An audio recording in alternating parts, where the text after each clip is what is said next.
Hello and welcome to day number 19 here on the Advent of Cyber Christmas calendar TryHackMe challenges.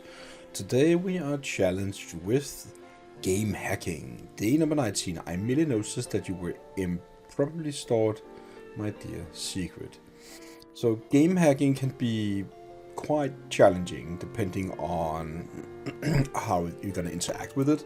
Today, we're gonna understand how to interact with an executable API, intercept and modify internal APIs using Frida, and hack a game with the help of Frida. So, game hacking, as I talked about before, is about, sorry for that you send some data to the game server. Everything is about input and output. Hacking in the input field or hacking a game. So you send some input to the server of the game, and then the game will basically react to that. Depending on how you send the input or stuff like that, it can be different. It's up to you. So there are, of course, other ways to hack games. If they are local, it's all about accessing the random access memory, your RAM on your computer, and then basically alter that. Now, some games does have something called cheat handlers or anti-cheat installed that should basically monitor different, parts of the game for you suddenly doing something, and that's the anti-cheat. Different kind of game companies like Blizzard and so on, it does have a really good standards for those kind of anti-cheat engines, and I suspect today we're gonna go ahead and check out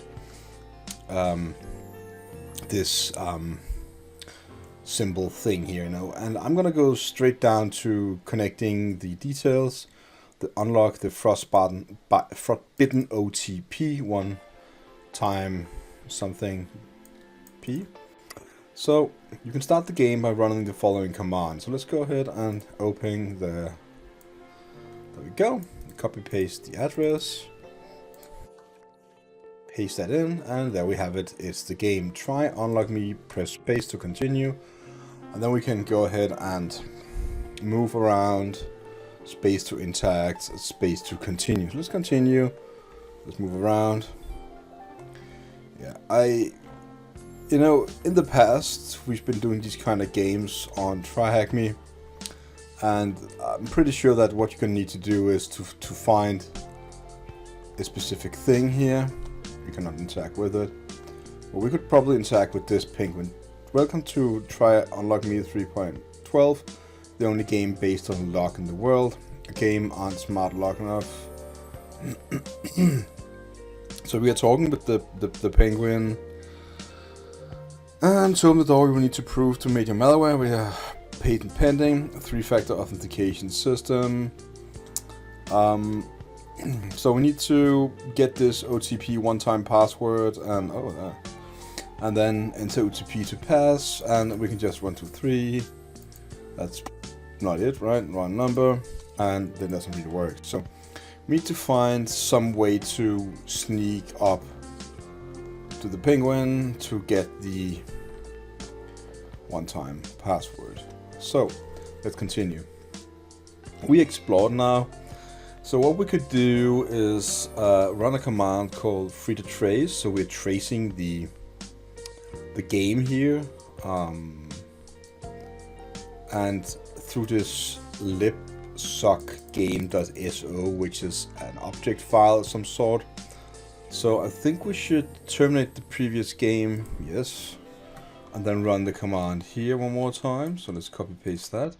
Basically enable us to trace the game. Well, we can trace the game.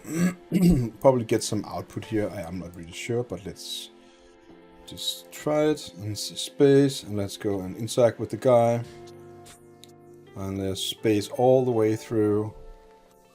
All right, 1, 2, 3, enter, and that's it. So we got this tick here right there. And we can, of course, try and redo getting this tick. 1, 2, 3, 4, 5, 6. Pressing enter. So every time we interact with the guy here, we're getting the same kind of, you know, tick of this C7 set OPI, something like that. Which is also what we are seeing. So if you revisit the NPC, you can trigger the OTP function by the console to play the set OPI. So this is the set one-time password function. Alright, so now they are saying, notice the output, this one here indicates that the set OTP function is called during the interaction with the NPC. So we can intercept it, right? So open a new terminal, and we're going to go to this part here. So we will copy paste this URL, open new terminal, type cd, paste in the address, and there we go. Now, and it does seem like we can write code like this with a dot. So we're starting Visual Studio Code, which is a Microsoft product. There we have it. And then we are starting it in this library where the folder is. So we do have this particular function right here. And we are seeing that the onEnter set OTP function is locked there whenever we are entering it. So that's really what happens. So let's now see. At this point, you'll be able to select the file we did. It should look something like this, right? So that's really great. So now it tells me to the I at the end of the set OTP. There you go. That's the one right there they talk about. The I indicates that the integer will be passed as a parameter. This will likely be set OTP by passing in the first argument. To get the parameter value, you can use the log function specifying the first element in the array arc on the enter function. So we could definitely take this code right there and just paste it in just like that and save the file. And if there's something similar to this whenever we run the game. So we can go back here and interact with the dude. I don't know if we need to probably reload the game, because we did actually did not need to reload. So we get this with the parameter, and it's of course not the same number, but that is just the way it is. So now we definitely need to well, let's see. Okay, so they actually entered this kind of number right there. So let's try to make this one just a tad smaller, and let's interact with the dude again. The dude, and then interact, and then like 1 2 1 2 1 2 1 2. Press enter. Then one time. They did enter the number of 611 696. I don't know exactly what I did that. We can do it again, and we will see that the numbers we have are completely different to the ones that they actually just showed us. So we can now unlock a wishlist for billionaires. So exploring the new stage, you will find another penguin.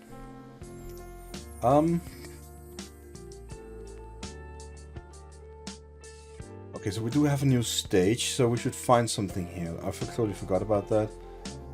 Oh yeah, so the value we're getting locked out right there, which is the value just right there actually, should then be the one time, and we can definitely go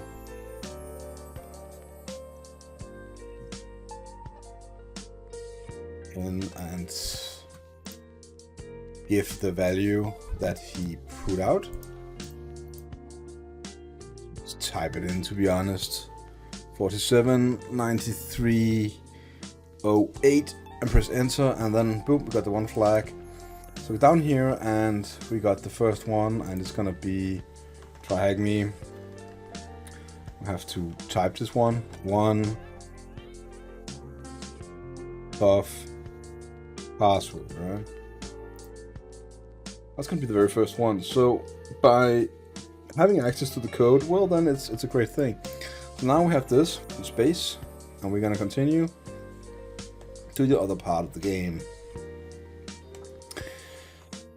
The other part of the game here is we have a shop, and I don't know exactly what we need to do, but we need a lot of cash. We need to find, you know, a million cash. So we can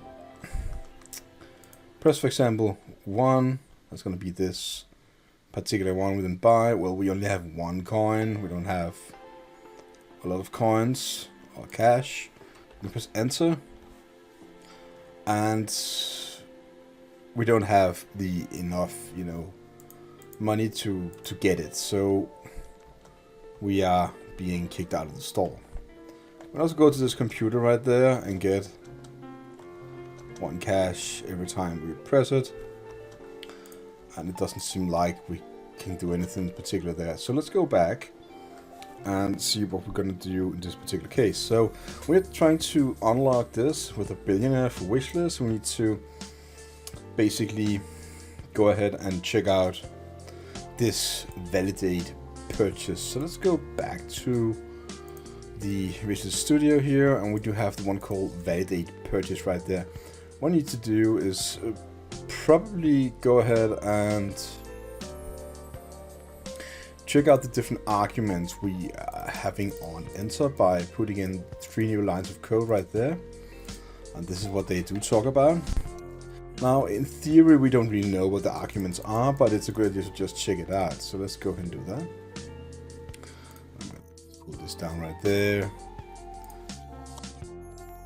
Go to the validate purchase. There we go, and type 3. Return. And now they're giving us these different kind of values right there, and they do tell us that you should be able to log something like similar like that. So by simple inspection, you can determine that the first parameter of the item is the ID, which is 3 for hexadecimal, right? The second is the price, is gonna be that one, and that's the high million, whatever it is, right?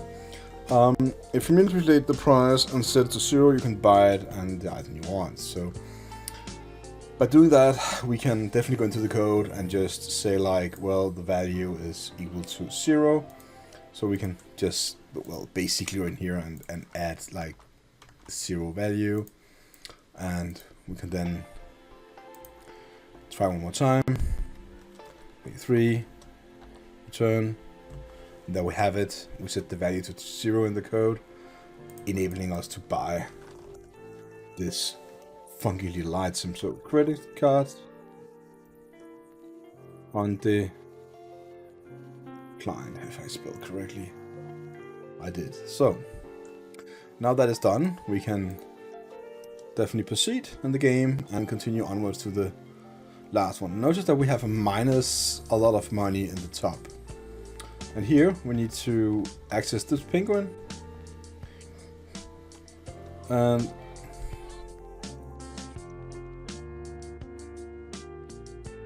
I don't know exactly what it needs to do here, but let's go back.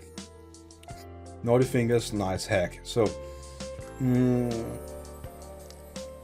last stage is a bit more tricky because the output displayed is Frida's check biometrics. So let's see what we need to do. Place your finger on the keyboard.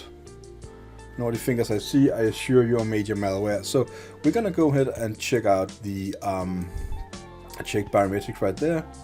And by doing that, we can definitely go ahead and, you know, copy paste this line of code right here below, and one more time log out exactly the same so we can see what we are.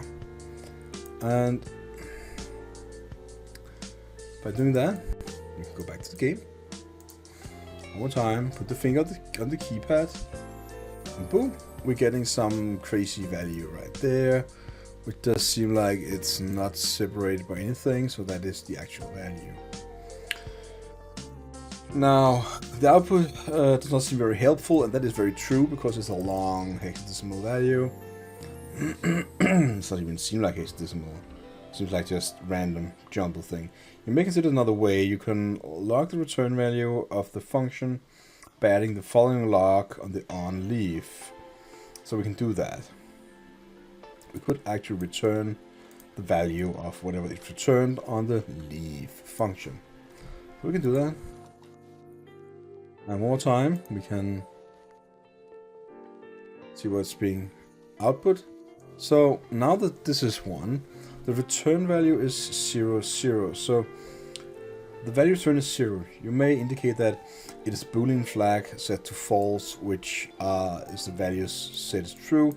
Can trick the game into thinking biometric works. So we can actually go ahead and replace by 0, and this should be done, if I'm not mistaken, by saying this equal to that, save it, go back, put my fingers on the keyboard, and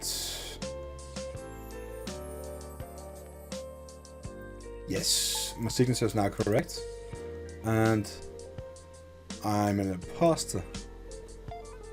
Yes, I'm the major.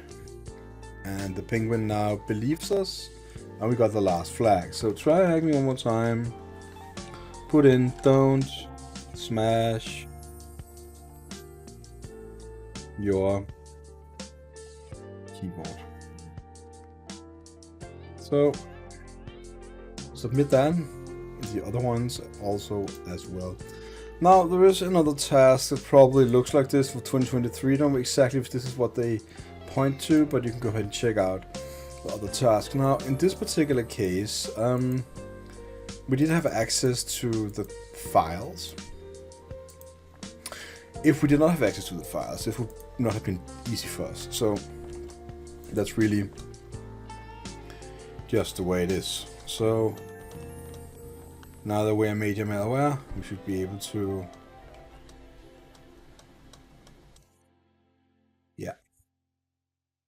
continue the game if you want to do that. But for now, you know, we will settle on the room today.